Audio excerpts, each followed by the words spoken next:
The order. We have presentation today from Patel Group, so why don't we jump right to it?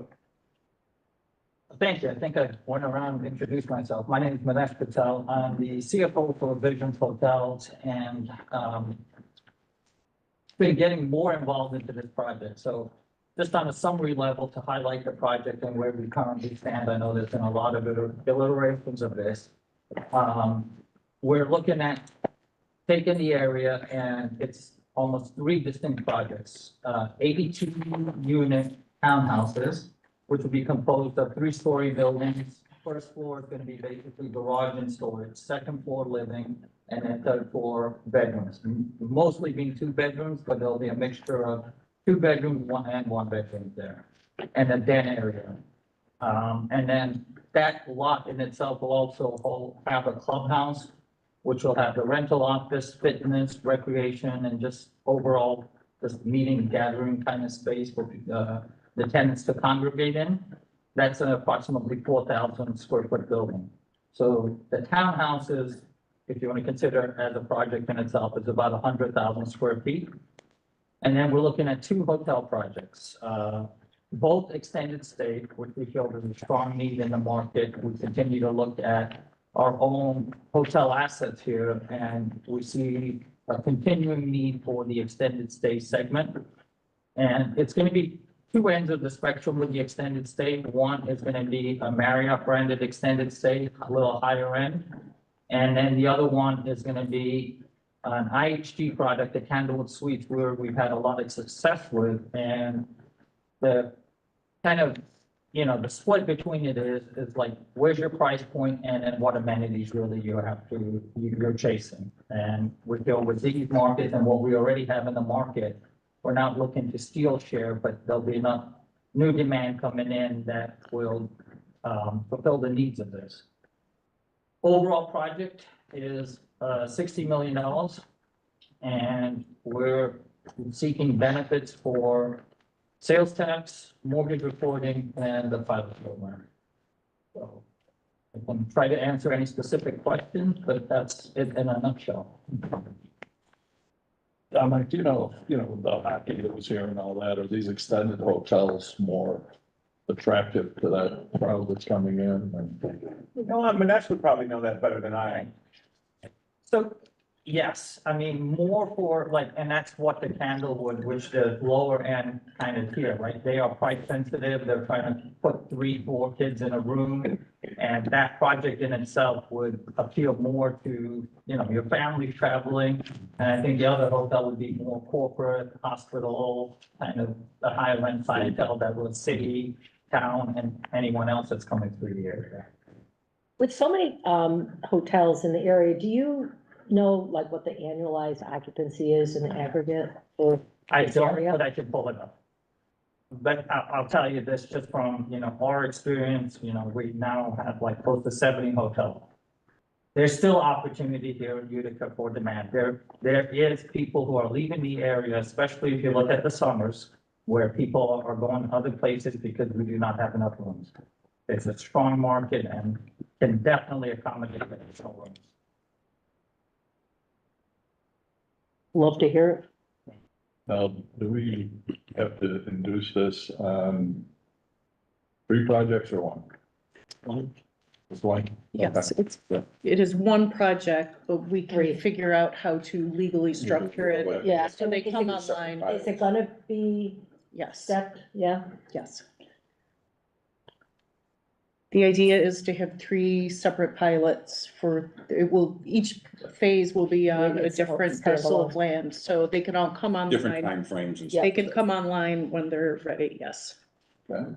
You see the hotel coming online first and the townhouses, or what do you see? So we looked at it both ways. I think when we start now, because there's some synergies in just construction and going through, I mean, there may be like, you know, a month or 2 off when we start one project to the other, but doing all of it at the same time. That is the goal.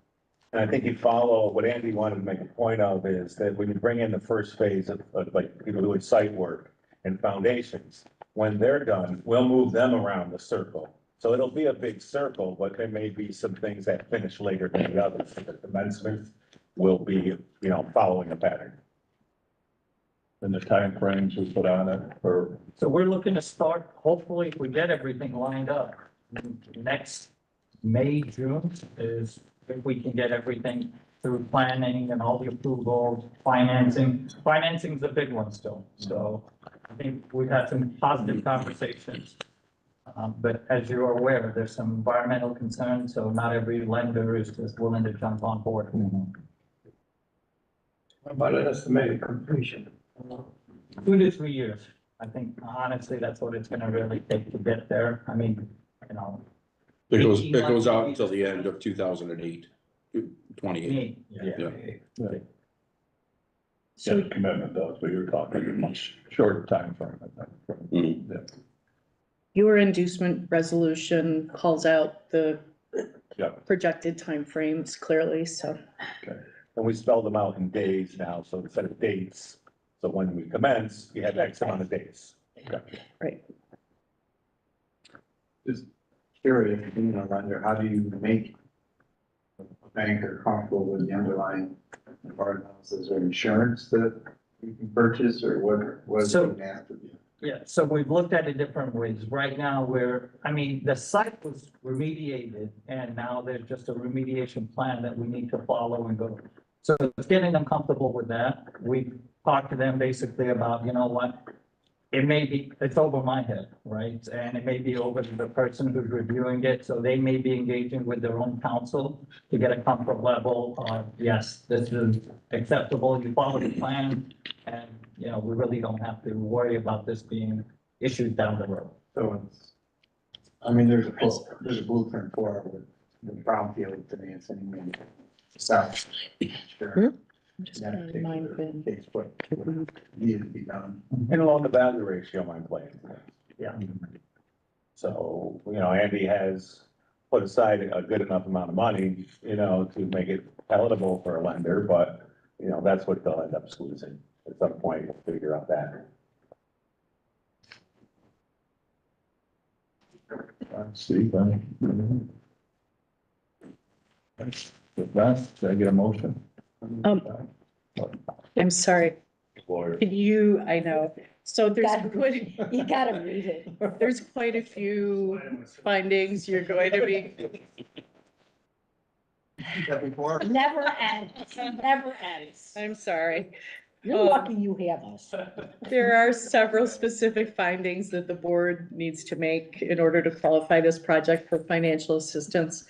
The first finding and determination you'll be making relates to your seeker. The Harbor Point and the city served as lead agency. They prepared a GEIS. And we do have a letter from the city to the IDA that confirms that this project is consistent with the GEIS. So you'll be adopting a seeker determination today. The residential project, you need to qualify the financial assistance. You might recall we had this conversation when this project was induced last year. Residential financial assistance, you need to make the finding that the project will create employment opportunities and prevent economic deterioration. The applicant submitted plenty of information that supports those findings. And the rest of it, this is a deviation from the policy. We restated the same deviation reasons that this board considered for the project last year. Following the public hearing, you will also need to make a retail determination to qualify the financial assistance for the hotel portion of the project. So, We don't have to do that. no, after the public hearing. Okay. So it's all set forth in your resolution, you have to read into the minutes. Here, here, just a minute. He just needs this, right? Yep. Okay. Consider an inducement resolution relating to the Utica Harbor Lodging Group LLC facility. A, making a determination relating to seeker. We do these all at once, or You can do it all in Yes. one resolution, yes. B, making a finding that the residential project will create employment opportunities and prevent economic deterioration in the city of Utica. C, granting preliminary approval for financial assistance in the form of exemptions from sales tax valued at 2.143751. Exemptions from a mortgage recording tax valued at 261,000, and reduction of real property tax for a period of 20 years valued at 9.104167 million, which proposed financial assistance is a deviation from the agency's uniform tax exempt policy. And D, authorizing the agency to schedule a public hearing. Now can I have a motion? John, second, Steve, all in favor? Opposed? So moved. Okay, thank you. Thank you. Yeah. Thank you all. Public hearing date? I was just talking to Jack about that. The next IDA meeting is January 8th, so we'd like to consider a final resolution there. Jack, Probably like on the 6th or the the 6th 7th, or the 7th, is that? just so that we can, go right to final. Okay. Yep, I will. We got the public hearing notices on, just throwing it out there. It doesn't do anything for us Okay. tomorrow. Yeah, Okay. We waited for one. All right, we're good? Yeah. Okay, You're all set. Thank you very much. Very much. Sorry I was Thank you. late, I apologize. Thank you. Thank you. All right. Dominic, we missed you the other night, Mike. I came later, you get up early, I had to go to, Solvay Bank, thing at the It office. was a little hot at Mike's house, couldn't get out of there. Solvay Bank, Matt Nichols coming after you, Bob. John- care. John wants to reconsider his motion. You're gonna stay? Yeah, I will. Yeah. I didn't say I gave I didn't know they were saying that was your food. Well, You walk, I got a story for you. and I'll be back up. Is that okay? Okay, yeah, that's fine. Yeah, we still have to wrap up the rest of the meeting. Perfect. I'll be right back. All we need to do is just, It was a lot vote. less controversial than the first one. Right. It was a lot less All right, controversial. can I get a motion to approve the minutes, October 2nd, 2024? Second. Steve, all in favor? Aye, opposed, so moved. We don't need executive session, motion to adjourn. John, second. John, They went up through the front now. we're almost done. we're adjourned, we're adjourned. Perfect. But just like we like on that one. Just how. Was that it? Did you Done. just- Okay. That's it?